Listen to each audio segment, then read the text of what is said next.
정신과 의사 정혜신입니다. 말끼리 살아야 세상이 건강해지는 거 여러분들 다 아시죠? 말끼리 트이는 세상.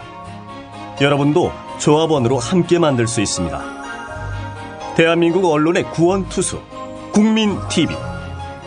포털 사이트에서 미디어 협동조합 국민TV를 검색하세요. 미디어 협동조합 국민TV 같이 함께해요.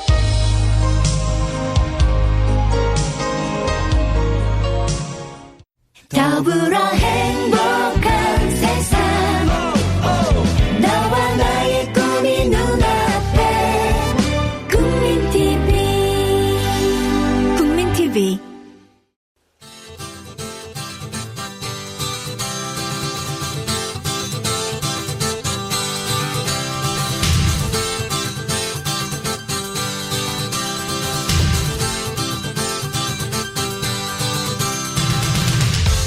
훌쩍 넘어도 바뀌지 않는 경상도 사투리. 어떻게 하나 생겨먹은 게 이런데. 투박한 어투에 육두문자 좀 섞어도 양심 많은 반듯하다 자부한다. 정치평론가 서영석의 좌충우돌 사설과 칼럼 비평. 당신의 공감을 기다린다. 서영석의 라디오 비평. 예, 언제 들어도 닭살 돋는 멘트인데 좀 바꿔야 될 것 같아요. 오늘 라디오 비평을 시작하기 전에 우리 사회의 보수들의 그 민낯을 보는 듯한 기사 3개를 소개를 합니다. 나이 80 먹은 노인네 영감탱이 최근택이라고 성균관 관장이 25억 원을 횡령한 혐의로 지금 수사를 받고 있다고 합니다. 수법이 아주 웃겨요. 성균관 관장이라면 우리나라 유림의 그 총지도자 격인데 부관장 10여 명으로부터 매년 수천만 원씩 운영비 명목으로 받아서 자기 아파트 사는 데 썼다는 겁니다. 예. 뭐 기타 국고보조금을 유용한 혐의도 추가가 됐고요. 성균관 관장 유림의 지도자 80 먹은 노인네 꼴쩌습니다. 재향군인이라고요. 향군회입니다. 향군회. 여기 이제 그 제대할 때 아마 자동적으로 가입되나 모르겠어요. 이 재향군인회가 아주 큰 단체입니다. 우리나라에서는 60만 대군들이 다 제대하면 자동적으로 가입이 되니까요. 이 재향군인회가 수천억 원을 부실 대출을 해줘가지고 지금 회수를 못해서 허덕허덕 하다가 결국은 검찰에 수사를 받고 있다고 합니다. 뭐 건설 시행사에 이른바 프로젝트 파이낸싱을 해가지고요. 뭐 빌려주고 한 고리의 금리를 받는 그런 일종의 제2금융권 대출 비슷한 이런 걸 하다가 부실 대출을 한 거죠. 프로젝트 파이낸싱 대출 때문에 뭐 저축은행들도 많이 무너지고 했는데요. 재향군인회 역시 마찬가지 모양입니다. 재향군인회 박근혜 대통령의 주요한 지지 기반 중에 하나죠. 안 됐습니다. 자유청년맹이라고 있습니다. 이거 뭐라 지금까지 존재하는지 모르는 단체인데요. 이 자유청년맹도 뭐 액수는 별로 크지 않지만은 1억이 넘는 돈을 유용했다가 지금 검찰의 수사를 받고 있다고 합니다. 근데 그게 수법이 아주 재미나요. 수첩 2만 개를 제작하겠다고 3,700만 원 예산을 타냅니다. 그리고 실제로는 50분만 제작을 해요. 그리고 3천만 원을 닦았습니다. 클렸죠 당연히. 그런데 제가 계산을 해보니까 말이에요. 그러면 50분을 제작을 하고 700만 원을 업자한테 줬다는 얘기인데 수첩 한 부에 14만 원짜리입니다. 이 50부 제작해가지고 우리 박근혜 대통령에게 상납했는지 정말 궁금합니다. 14만 원짜리 수첩. 이게 자유청년맹이에요.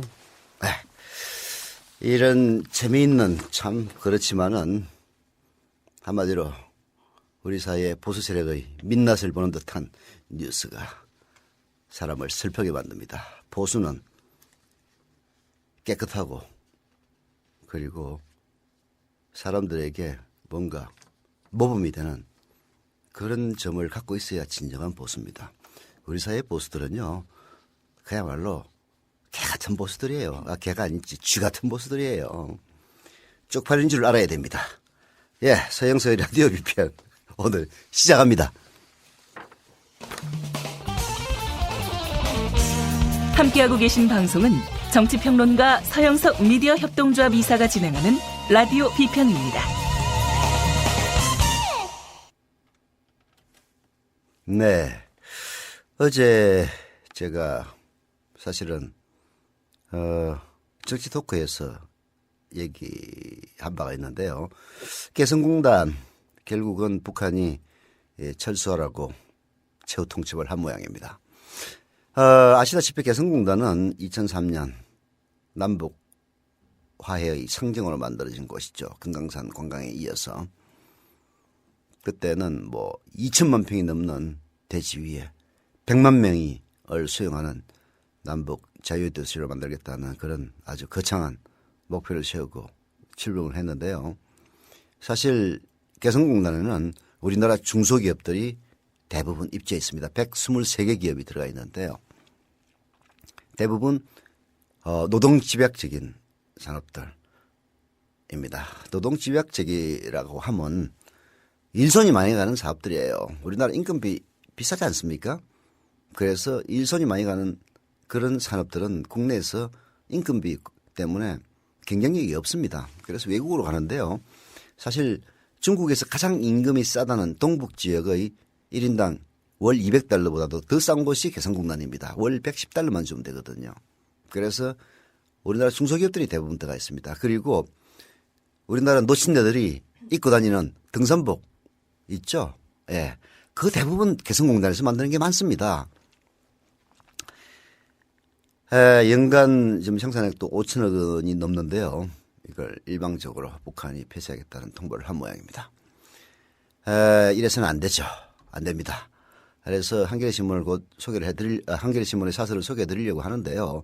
중요한 것은 어제 제가 말씀드렸다시피 이게 우리나라 보수 세력들이나 보수 언론들은 걸핏하면은 개성공단을 놓고 야, 김정은이가 외화벌이 하는 곳이 바로 유일한 곳이 개성공단이다. 1년에 8천만 달러를 갖다가 니들이 개성공단 폐쇄해가지고 도대체 어떻게 얻으려고 지랄병이냐 이런 식의 이 비아냥을 서슴지 않았습니다. 물론 그런 측면도 없지 않아 있죠.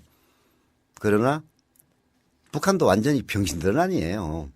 이런 수모 속에서 결국은 그 개성공단의 대체품을 중국으로 옮기는 이런 작업을 진척시켜 왔고요. 그래서 우리나라 그 60년대 박정희 대통령 때 서독 광부, 서독 간원 이렇게 인력 송출을 통해서 경제개발 비용을 건졌듯이 북한도 중국의 동북 지역에 30만 명 이상을 파송해서 연간 10억 달러 이상의 돈을 챙기겠다는 그런 야심찬 프로젝트를 진행하고 있다는데요. 그런 자신감이 있기 때문에 사실 남한 기업들 다 나가라 이런 얘기하는 것인지도 모릅니다. 북한의 행동이 잘했다는 건 아니고요.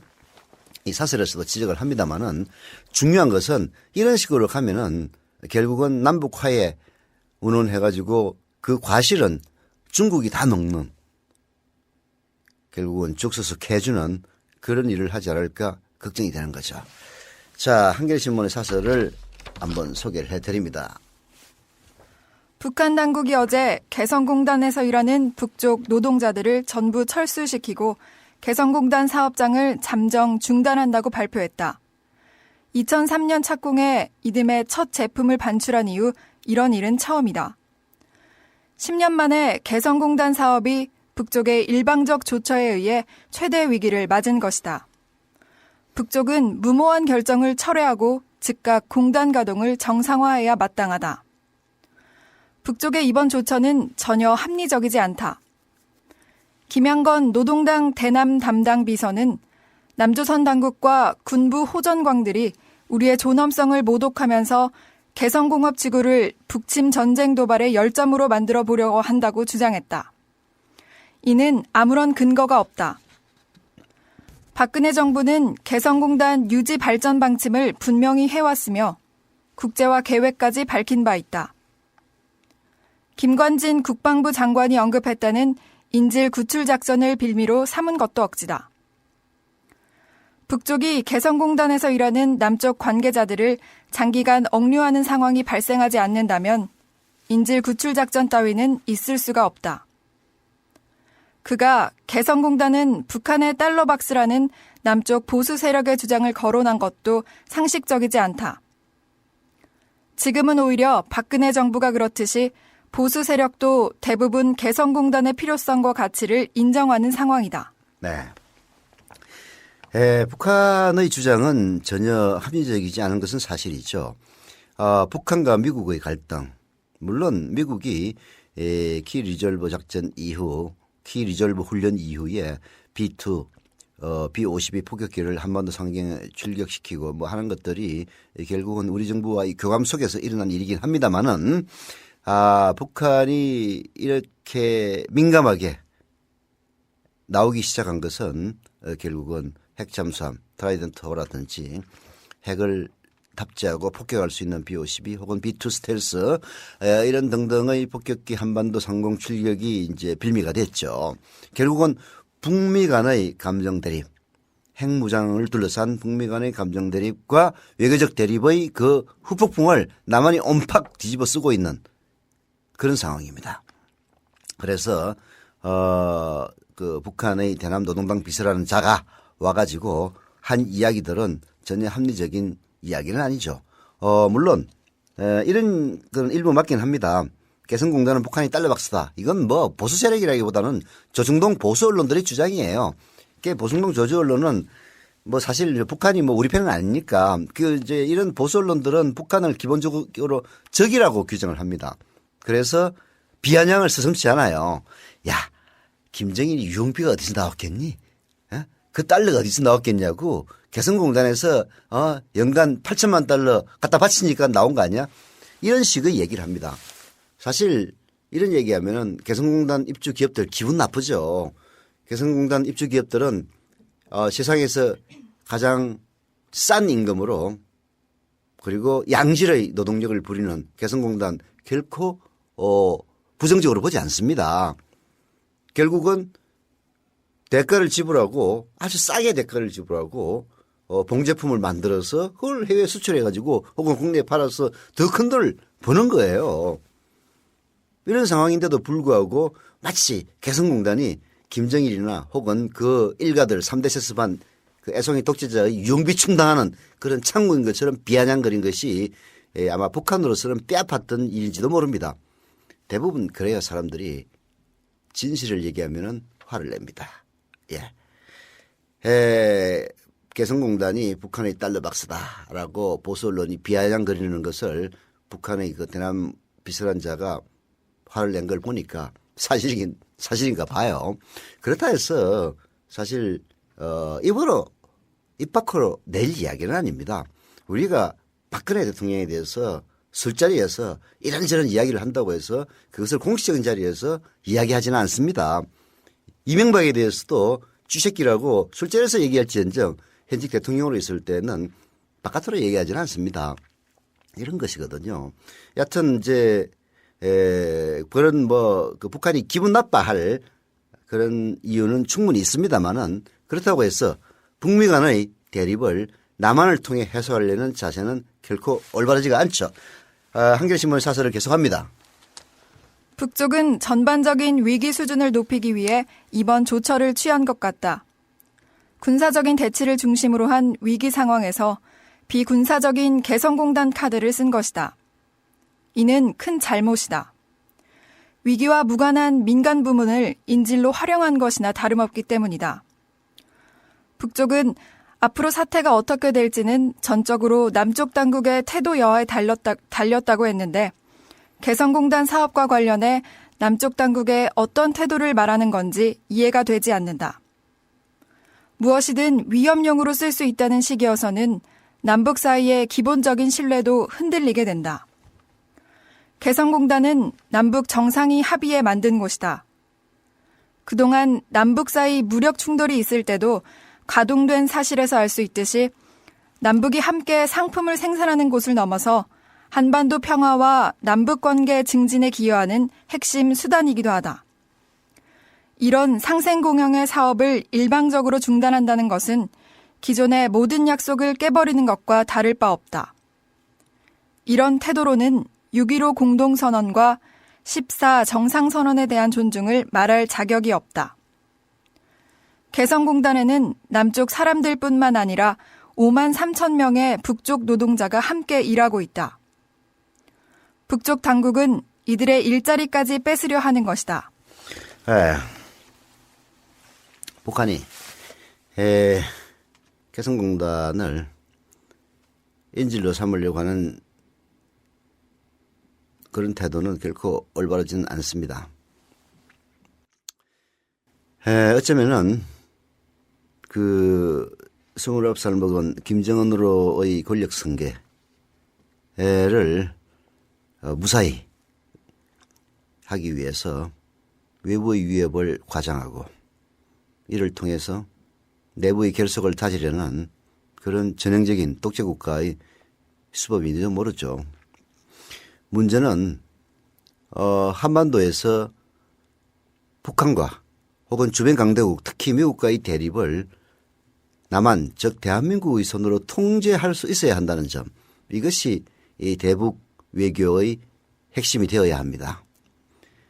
노무현 김대중 정부 10년은 바로 한반도 상황을 남한이 한 주체로서 컨트롤할 수 있었다는 점, 그 점이 사실은 햇볕 정책의 가장 중요한 성과였죠.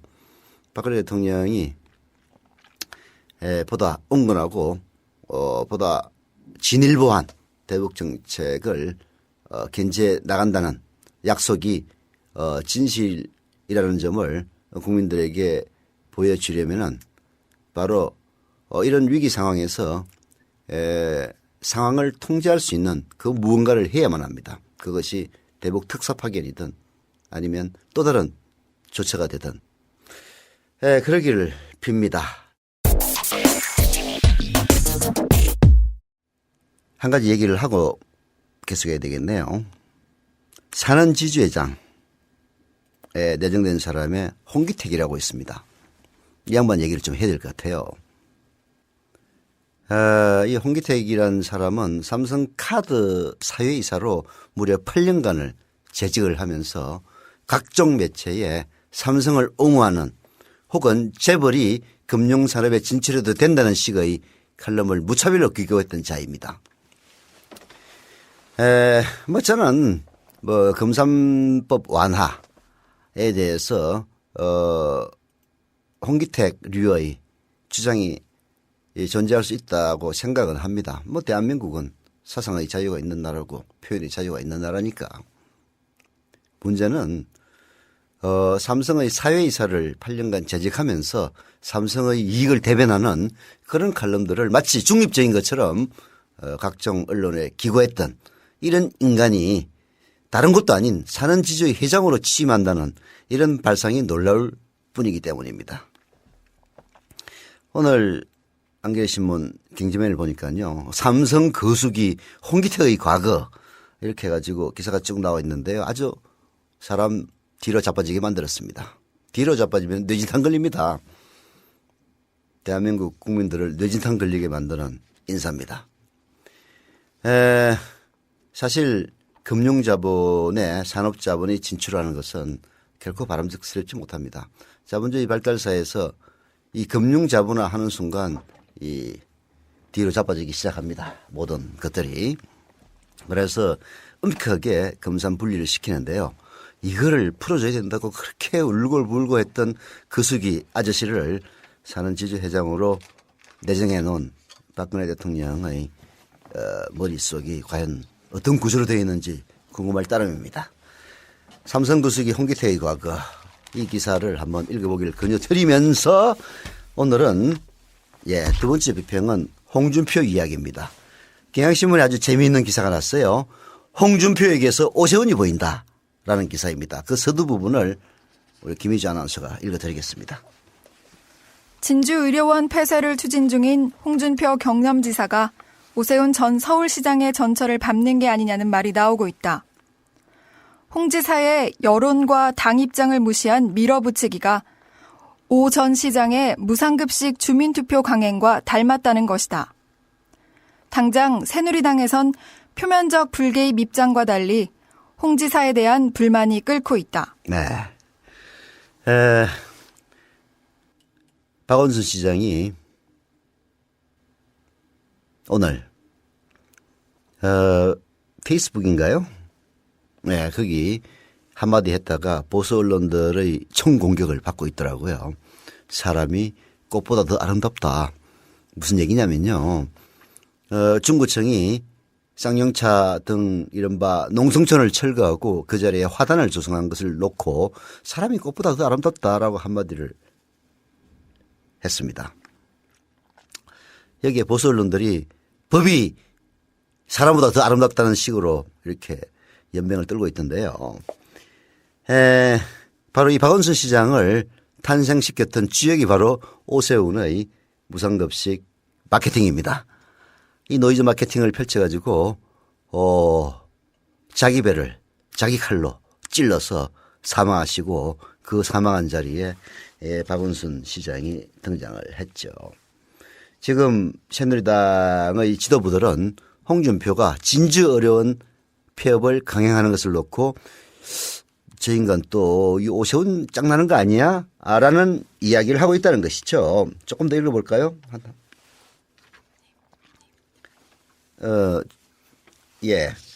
조금 더 읽어보는데 홍준표의 기사를 읽어보는 게 아니고 이 문제에 대한 한겨레신문의 칼럼을 읽어본다는 얘기입니다. 읽어봐.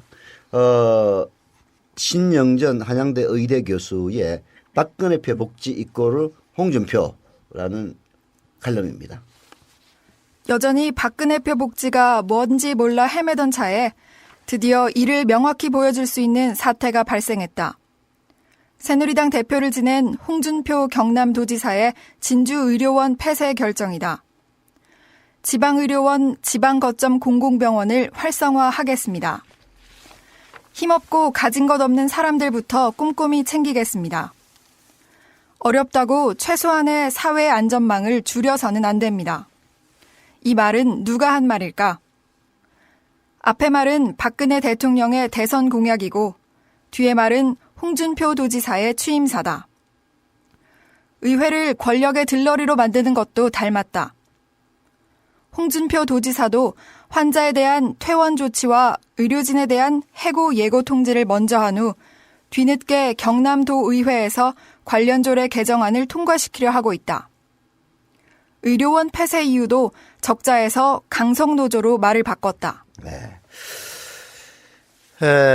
박근혜 대통령이 당선된 참 불가사의한 일이긴 합니다만은 이유 중에서 막 굳이 해석을 한다면은 이른바 진보의 전유물이었던 복지를 가져왔던 거라고 할 수 있을 겁니다. 그래서 복지 공약 어마어마하게 했어요. 그래서 집권하자마자 조중동 보수 언론에서는 박근혜표 복지 이거 하려면은 뭐 몇백조 예산이 필요한데 너 어떻게 할 거냐 라며 포기를 종용하고 강요하기도 했죠. 뭐 물론 그러한 보수 본류들의 강요가 정책으로 나타나고 있습니다. 뭐든지 다 축소되고 있어요. 박근혜 대통령의 공약에 비해서는 뭐 보통 10분의 1 축소는 보통입니다.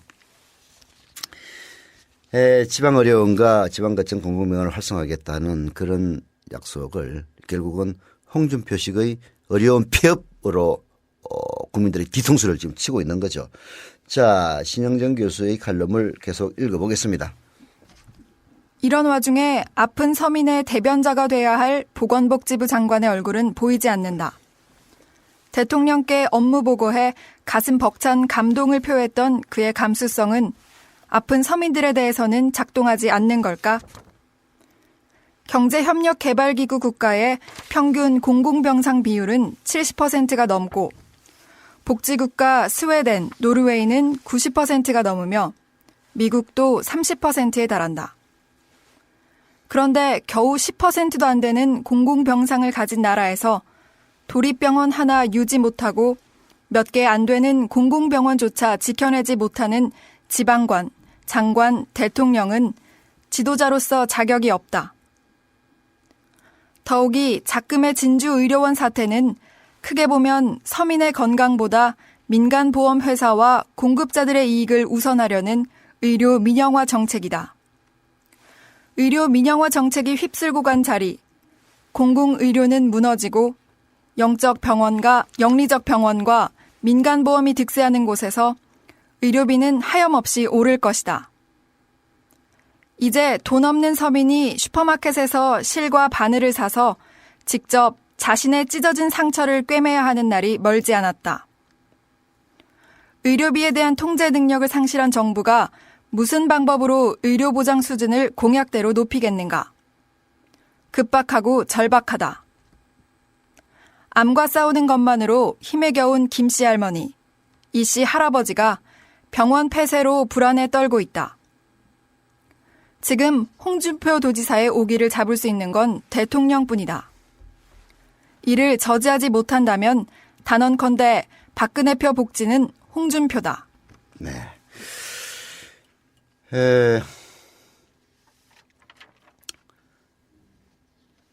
사실 이게 박근혜표 복지의 본질인지 잘 모르겠는데요. 방금 이 신교수의 칼럼에서도 나왔듯이 이 OECD 국가의 평균 공공병상 비율은 70%가 넘습니다. 근데 우리나라는 10%도 안 돼요. 미국도 30%가 넘어요. 스웨덴 같은 이 복지국가에서는 공공병상의 비율이 90%가 넘습니다. 근데 왜 이런 지경으로 전락을 했느냐. 이게 또 우리의 위대하기는 개뿔 이 전두환 노태우 덕분입니다. 전두환 노태우가 이른바 대형 병원들을 허가해 주기 시작을 했죠. 그래서 삼성의료원, 현대아산병원 이런 대형 병원들이 생기기 시작했습니다. 물론 고임금을 대가로 우수한 의사들을 많이 끌어모았죠. 이제 그러다 보니까 감기에 앉자마자 동네 병원 가지 않고 아산의료원, 삼성병원 가는 거예요. 의료 낭비가 시작되고 의료 양극화가 시작된 겁니다. 그러한 결과 이제 우리나라의 공공병상의 비율은요. 전체 병상에서 10%도 안 되는 이런 지경에 처한 거죠. 서민들은 어디 가서 진료를 받습니까? 삼성의료원 가서 진료를 받습니까? 아산병원 가서 진료를 받습니까? 결국은 고액의 민간병원 의료비에 쫓긴 특히 비보험 환자들의 갈 길은 그나마 상대적으로 싼 공공의료원일 수밖에 없는 거죠. 공공의료원의 적자는 그래서 건강한 적자라고 하는 겁니다. 홍준표가 왜 그런 오기를 부리는지 저는 정말 궁금해요. 궁금합니다. 뭐랄까 정말로 진주의료원의 노조가 강성이어서 그런 건가? 아니면 진주의료원의 노조 조합원들 그 직원들이 고액의 급여를 받아서 그런 건가? 좀 그런 점을 한번 지방 언론에서 취재를 해 주었으면 좋겠어요. 저는 절대 그럴 리가 없을 거라고 생각을 합니다. 의료원 급여가 비싸면 얼마나 비싸겠어요. 물론 이제 다른 직종에 비해서 상대적으로 높을 수는 있습니다만은 동종 업계 수준으로 보면은 별 볼 일 없을 겁니다. 보나마나 빤해요. 그런 문제를 떠나서 지방의 공공의료원들은 그야말로 가난한 사람, 돈 없는 사람들을 위한 의료의 마지막 피난처입니다. 마지막 비상구이기도 하고요. 이런 점을 복지를 내세우고 집권한 박근혜 정권이 좀 더 새겼으면 합니다.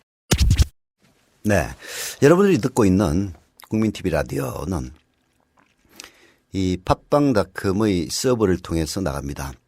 인터넷 방송이기 때문에 이 방송을 여러분들이 들으시려면은 이 방송의 데이터를 처리해 주는 서버가 필요하죠.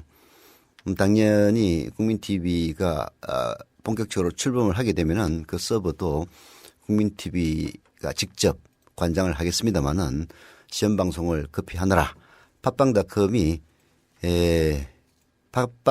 말로는 동시 접속자 10만 명을 견디는 서버를 제공했다고 합니다. 가끔씩 버벅거리고 끊기는 이유는 그 10만 명이 동시 접속할 수 있는 서버를 넘어서는 접속자가 발생했기 때문입니다. 많이 됐기 때문이죠. 그래서 오늘 뭐 팟빵닷컴 관계자를 만납니다만은 서버를 좀 정설해 달라고 요청을 하려고 합니다. 여러분들 팟빵닷컴의 앱, 팟빵 앱입니다. 아이폰의 경우에는 앱스토어, 그다음에 안드로이드 폰, 뭐 삼성 갤럭시라든지 이런 것들은 구글 앱스토어를 가서 팟빵 앱을 검색하시면은 이 뭐라고 그러죠? 저기 헤드폰 모양의 아이콘이 있는 팟빵 앱이 있습니다. 이걸 다운로드 받으면 되는데요. 이 방송을 뭐 팟빵 그 스마트폰으로 청취하신 분들이야 뭐 얘기할 필요도 없는 건데요. 이런 앱을 여러분들 주변에 있는 분들에게도 소개를 해 좀 주십사 하는 뜻에서 이 말씀을 드립니다. 오늘의 마지막 평은 뭐 김희주 아나운서가 시간이 없는 관계로 읽지 않고 제가 간단하게 소개를 해드리겠습니다. 해수부 장관 임명 철회 빠를수록 좋다는 한겨레신문의 사설인데요. 한겨레신문뿐만이 아니라 일부 보수신문에서도 윤진숙 해수부 장관 후보자의 임명을 철회해야 된다는 그런 사설을 내놓고 있습니다. 이 해수부 장관이 되게 된 이유가 걸작이었죠. 예, 2008년도인가요? 어느 세미나 자리에서 해수부가 꼭 필요하다라는 발표를 한 윤준숙 씨에 대해서 우리 박근혜 대통령께서 수첩에 메모를 해 놓으셨다가 해수부 장관으로 발탁을 했다고 합니다. 참나. 그럼 수첩 마이너스의 수첩인가요? 마이너스의 수첩인가요? 그렇게 해서 했는데 청문회에서 완전히 그야말로 죽을 쓰는 정도를 넘어가지고 아주 그냥 케밥을 말아 드시는 바람에 이런 수모를 당하는 건데요. 대통령의 통치는 효율만을 중시하는 게 아니라 정치이기도 합니다. 많은 반대가 있으면은 처리할 줄도 알아야죠. 그럼에도 불구하고 밀어붙이려고 하는 청와대의 자세는 올바른 자세가 아닙니다. 이런 식으로 가면은 망해요. 망합니다. 오늘 서영석의 라디오 편 끝내겠습니다. 더불어 행복